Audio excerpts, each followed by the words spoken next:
Picture this. It's 2008. You're on Facebook throwing sheep at your friends. And maybe you're brave enough to post a grainy selfie from your flip phone. Now imagine someone tells you in a few years, people will be millionaires just for taking better pictures of their breakfast than you. You'd probably laugh, block them, and then go back to poking your crush. Hey, but here we are. In 2025, being an influencer isn't just a weird side hobby, it's an industry. It's a career path. Colleges are literally offering influencer degrees right now. Influencer culture runs everything from what you buy to what slang you use. And love them or hate them, influencers are shaping culture in ways we don't always stop to think about. So today, we're doing what we always do on this series. Stepping back, taking a historian's look at how influencer culture actually evolved. Because, spoiler, it didn't just pop up out of nowhere when Charli D'Amelio hit the Renegade. It's part of a much longer story about fame, capitalism, and the eternal human need to say, look at me, I'm important.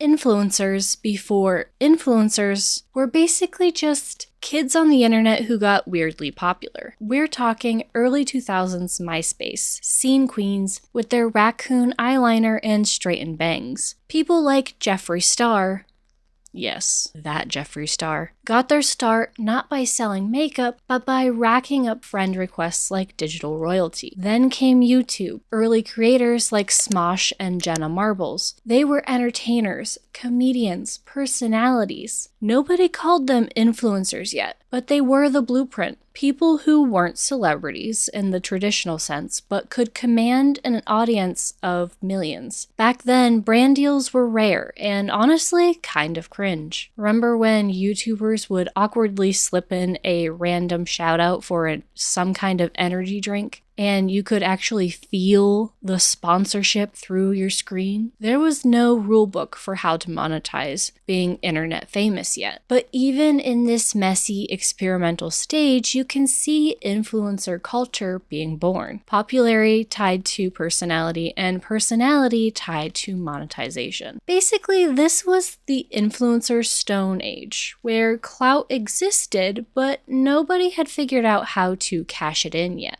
If YouTube gave us internet celebrities, Instagram gave us influencers. And the difference is subtle, but important. On YouTube, you had to perform. You were funny, you made skits, you did makeup tutorials. Instagram said, nah, just look good while you're holding a latte and you're golden. The platform dropped in 2010, and suddenly the entire internet started caring about aesthetics. Carefully curated feeds, the rise of flat lays. People literally rearranged their living rooms for the sake of the gram. What you posted wasn't just content, it was branding. And nobody capitalized on that better than the Kardashians and the Jenners. They were the first real hybrid of celebrity and influencer. Famous enough to command attention, but Instagram let them package themselves as lifestyle icons. Kim didn't just sell makeup, she sold Kim as a lifestyle. Kylie built an entire empire out of lip kits by making her selfies the product. This is also the era when the term micro-influencer popped up. Basically, brands realized that people trusted a random girl with 10,000 followers and a convincing skincare routine more than a celebrity hawking perfume. Influencers started being seen as authentic, the relatable best friend who just happens to get free vacations to Bali.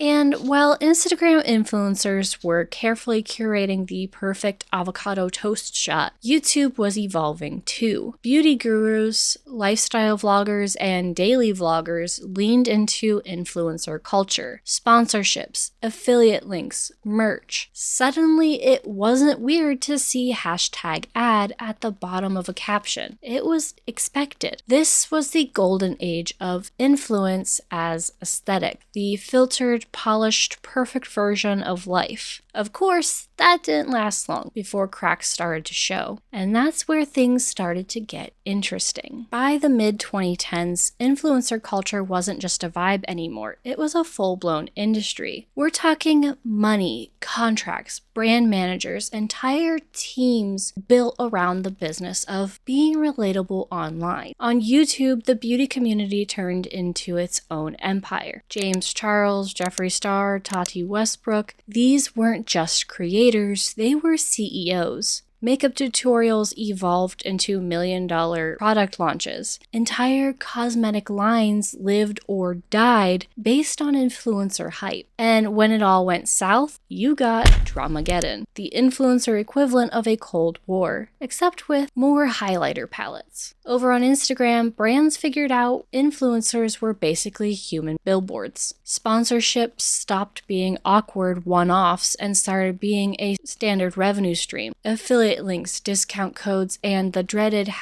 #sponsored tag became the currency of the platform. Influencing wasn't an experiment anymore, it was a job description. And then came the defining cautionary tale, Fire Festival. What was supposed to be a luxury event in the Bahamas turned into a survival horror story with FEMA tents and cheese sandwiches. And it all happened because a handful of influencers, led by the likes of Bella Hadid and Kendall Jenner, posted some orange squares and said, "You should come." Fire proved two things. One, influencer power was real. And two, that power could be very badly misused. Meanwhile, commentary culture started circling this world like sharks that smelled blood in the water. Channels weren't just reacting to influencer scandals, they were thriving off of them. Callouts, exposés, and tea channels became the watchdogs of the industry, policing shady sponsorships, fake luxury lifestyles, and over-the-top drama. In some ways, influencer culture created commentary's golden age, because every scam, feud, or overhyped launch was free content. This was the era when influencer culture officially grew up and lost its innocence. It wasn't just pretty pictures and parasocial friendships anymore. It was high stakes, high drama, and high revenue. If Instagram made influencers polished and aspirational, TikTok did the exact opposite. It made them fast, messy, and everywhere. When TikTok blew up in the late 2010s, and especially during lockdown in 2020, it changed the rules of influence completely. Suddenly, you didn't need a curated aesthetic or a 5-year grind to build an audience. You just needed a viral sound, a ring light, and maybe a little luck with the algorithm. Overnight fame wasn't the exception anymore. It was the business model. This created a new kind of influencer. Trend chasers whose identities are shaped less by who they are and more by what the algorithm decides people should see. Addison Rae and Charli D'Amelio didn't start as celebrities. They were just teenagers dancing in their bedrooms until TikTok's algorithm catapulted them into mainstream fame. And then they crossed back into traditional celebrity spaces. Music, movies, brand deals, basically the celebrity to influencer pipeline reversed. Now it's influencer to celebrity. At the same time, parasocial dynamics got way more intense. With live streams, daily vlogs, and short-form bursts of personality, influencers started feeling closer to their audiences. Not celebrity on a pedestal close, but best friend in your pocket close. The line between fandom and friendship blurred, and so did the boundaries and privacy burnout and authenticity. And of course, this new landscape came with its own chaos. The rise of de-influencing. As people got sick of constant ads, scandals around creator houses imploding, entire influencer brands collapsing because one TikTok went viral calling them out. The speed of TikTok culture means influencer careers can skyrocket and crash faster than ever. By the 2020s, influencer culture wasn't just part of the internet. It was the internet. Every platform started designing itself around influencer-style content. YouTube Shorts, Instagram Reels, Twitch streaming, even LinkedIn influencers. 'Cause apparently we needed those too.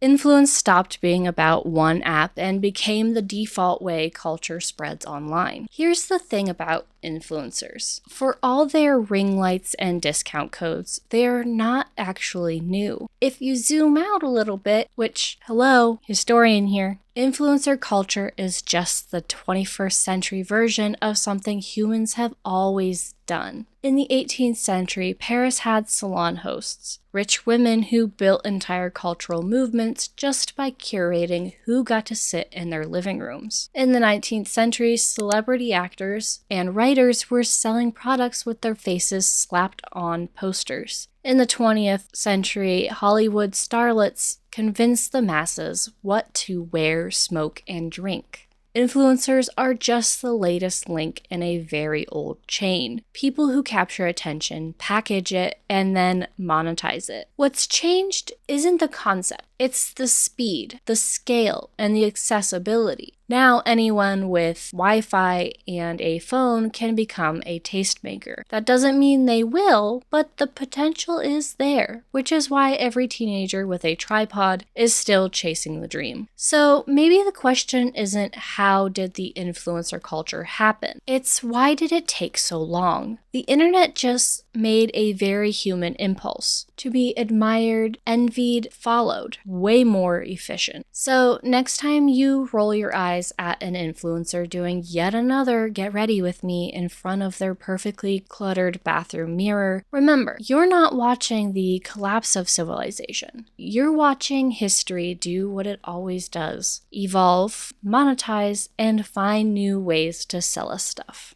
Influencer culture isn't an internet glitch. It's just the latest chapter in a very long story about humans chasing attention and turning it into power. And whether you're here for the tea, the chaos, or just to see who's getting canceled next, one thing's clear: it's not going anywhere. And speaking of closeness and obsession, next time we're diving into the world of parasocial relationships. Why do we feel like we know these creators? How did spending hours watching someone online turn into full-blown emotional investment? Consider this your warning. Your favorite influencer might be more friend than you realize. Don't forget to like this video, subscribe, and ring that bell so you don't miss the next episode. Thank you for joining me, and I'll catch you in the next one.